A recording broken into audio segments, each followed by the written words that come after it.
યસ્ય શ્રવણમાત્રેણ ભક્તિરુત્પદ્યતે શિવે મુક્તિ સાધ્યતયૈવાસ્તિ શિવલોક પ્રદાયિની।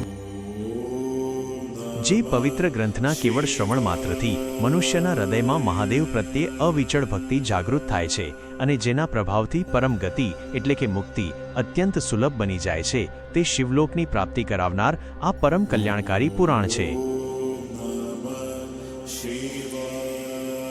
આ શ્લોક એક આશાનું કિરણ છે। જ્યારે સૂતજી ઋષિઓને આ જવાબ આપે છે ત્યારે તેમના અવાજમાં એક પ્રકારની મક્કમતા અને કરુણા છે।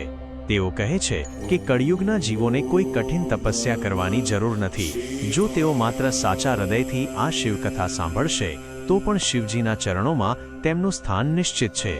આ શ્લોક ભક્તને ખાતરી આપે છે કે ભગવાન શિવ એટલા દયાળુ છે કે તે ભક્તના કાને પડતા પોતાના ગુણગાન સાંભળીને જ તેને સંસારના બંધનોમાંથી મુક્ત કરી દે છે।